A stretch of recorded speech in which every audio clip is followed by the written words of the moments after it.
Vous êtes le créateur, Monsieur Maurice, du cow-boy le plus connu, Lucky Luke. Quelles sont les origines du personnage? Vous savez, ça fait très longtemps, je ne sais plus très bien dans quel esprit je l'ai créé. Ça fait maintenant... C'était en 45 ou 46, fin 45 je crois. J'étais dans un studio de dessin animé qui faisait faillite à cause des dessins animés américains qui venaient en Europe. Et il fallait faire autre chose. J'ai choisi ce qui se rapprochait le plus du dessin animé, c'est-à-dire la bande dessinée. Et pourquoi est-ce que j'ai choisi un cow-boy? Je ne sais pas. Je crois que j'ai toujours été amateur de western quand j'étais gosse. Déjà à l'époque du début du parlant, qui était une très mauvaise période pour le western parce qu'ils étaient c'était souvent des cow-boys chantants avec des guitares. C'est assez ridicule d'ailleurs. Ils faisaient des poursuites avec cette énorme guitare qui leur pendait à leur selle. Et puis j'ai trouvé qu'il n'y avait aucun personnage comique dans le genre cow-boy. J'ai choisi celui-là. Est-ce que vous avez puisé dans la réalité de l'Ouest, dans la réalité cinématographique? Les deux. J'ai commencé par faire une espèce de parodie des films, parce que ça s'y prêtait très bien. Et puis petit à petit, je me suis intéressé à l'histoire de l'Ouest. J'ai lu quelques livres, surtout quand j'étais aux États-Unis.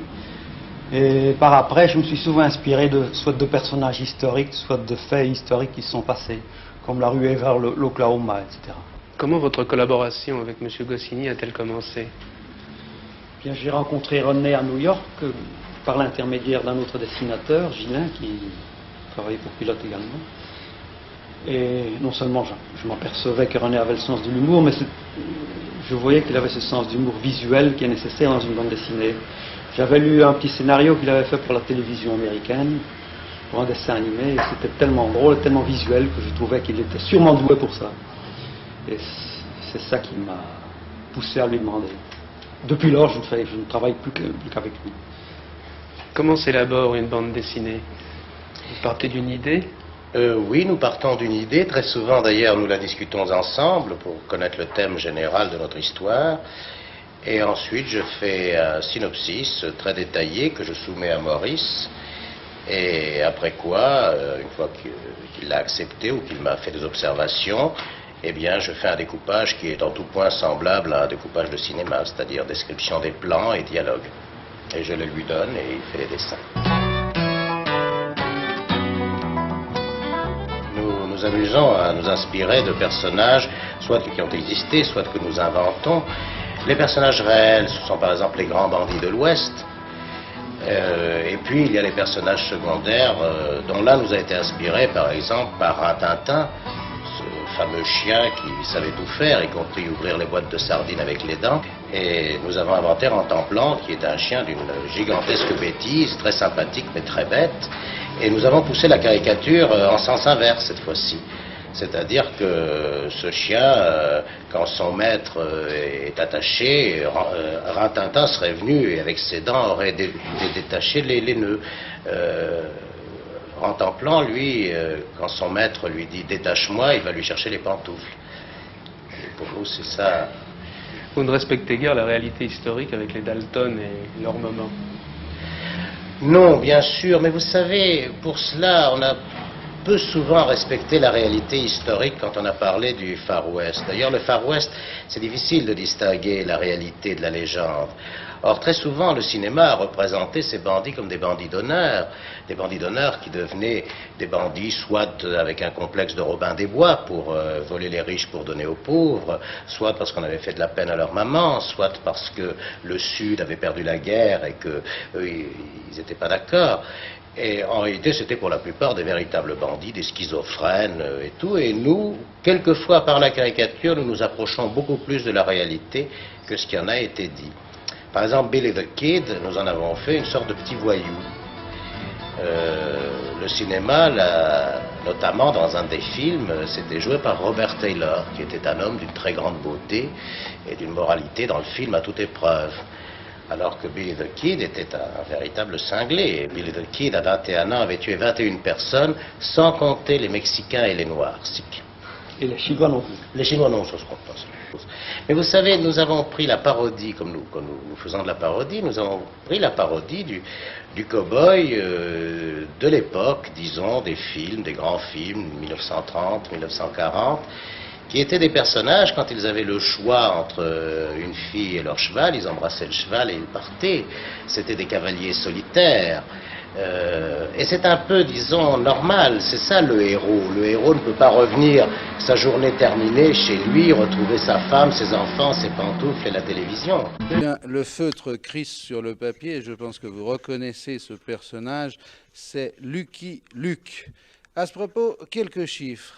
Ça, c'est la signature de Maurice. Mais à ce propos, quelques chiffres. Lucky Luke, c'est 25 ans d'abord. Il est né en 1946. C'est 25 ou 26 pays où les albums ont paru et c'est 38 albums. Et si aujourd'hui, nous avons avec nous les créateurs de ce fabuleux cow-boy qui, rappelons-le, ne recharge jamais son revolver mais ne tue personne, c'est une tradition, c'est simplement parce que il sort en Suisse romande ces jours, et spécialement à Genève et à Lausanne, un dessin animé sur Lucky Luke. Alors, nous allons nous adresser tout d'abord à un des pères, parce que Lucky Luke a deux pères. C'est Maurice, vous venez de signer votre dessin. Maurice, dites-nous vite comment il est né. Oh, eh bien, il est né il y a 25 ans. J'avais envie de faire une bande dessinée. Ça aurait pu être un mousquetaire, mais enfin, c'est un cow-boy. Mais c'est aussi un mousquetaire. Si on veut, américain. Et alors, comment est-ce que vous avez fait pour lui donner ces caractéristiques, non pas de geste ou de dessin, mais ces caractéristiques morales? Vous savez, c'est le redresseur de tort classique. C'est, si vous voulez, la synthèse de tous les cow-boys qu'on a vus à l'écran. Toujours bon, toujours prêt. Est-ce que c'est un petit peu un boy scout quand même, non? Non, j'essaye d'éviter ce genre quand même. Parce qu'il fume, il roule tout le temps ses cigares. Oui, il a certains petits défauts, c'est un fait. Bon, avec nous aussi, nous l'avons dit tout à l'heure, Goscinny. Goscinny, vous êtes l'autre père. Je voudrais savoir comment vous avez fait connaissance de Maurice. Eh bien, nous nous sommes connus à New York, il y a de cela 22 ans.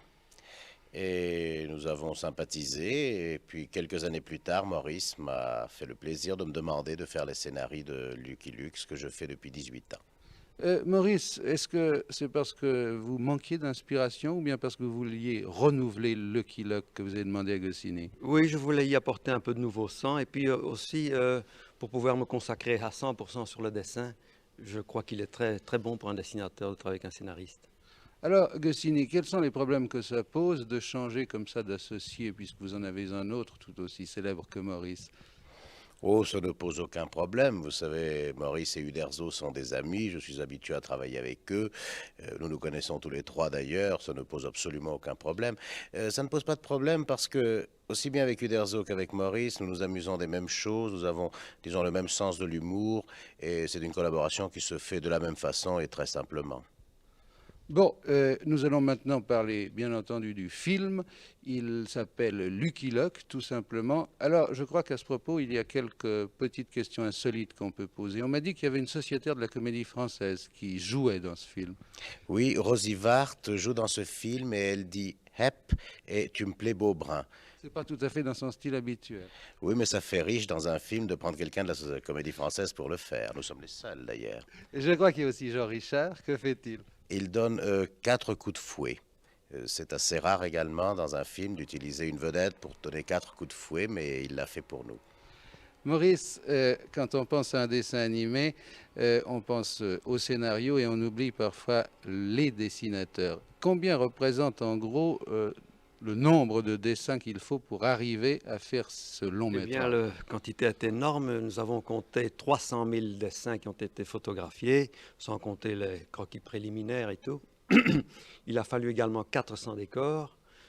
Et nous avons utilisé à peu près 260 tons de couleurs différents rien que pour les personnages. Il y a, au point de vue graphique, une espèce d'innovation dans ce que vous avez fait. Ce sont les fonds aquarellés, gouachés, qui font à la fois très artistique et très réaliste. C'est nouveau comme système. Oui, je crois que c'est assez nouveau. J'ai voulu avoir des esquisses aquarellées qui vont à la fois très bien avec le personnage qui est au trait et qui sont tout de même suffisamment réalistes pour servir de décor. Et qui font très Far West. Goscinny, il y a un monsieur que nous allions oublier, c'est Pierre Tchernia. Alors, comment est-ce qu'il s'est joint à la bande de gens sérieux qui font rire les autres? Eh bien, Tchernia avait déjà travaillé avec moi pour les autres dessins animés. Ça fait longtemps que nous collaborons ensemble. Il connaît bien Lucky Luke et il a travaillé avec nous au scénario et à la direction des comédiens. Et c'est une collaboration qui, encore une fois, s'est faite très simplement et très agréablement parce que lui aussi, il est de la même famille que nous, si vous voulez. Il a recherché des gags comme nous, il a suivi la réalisation de bout en bout. C'est un monsieur drôle, Tchernien. Mais oui, c'est un monsieur drôle, comme beaucoup des gens avec lesquels nous travaillons. Vous savez, nous faisons très sérieusement un travail qui nous amuse. Et il nous amuse, je crois, parce que nous avons un certain sens de l'humour et nous essayons d'être drôles. Et alors, à ces gens qui ont le sens de l'humour, mais qui font bien leur travail, on peut joindre, je crois, Claude Bolling qui a fait la musique, qui fait un pastiche de musique du Far West, et puis un petit peu Nicole Croisy qui chante et qui a composé cette chanson de Beuglant de l'Ouest.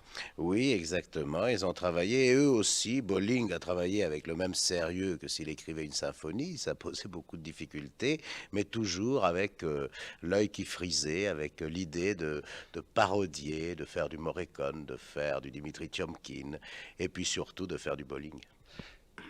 Maurice, avant que nous ne nous plongions dans l'Ouest par une petite séquence de Lucky Luke, combien de temps y a-t-il fallu entre la première idée et sa sortie à l'écran? Ça fait 2 ans pour la réalisation, plus, disons, 6 mois pour la préparation du film.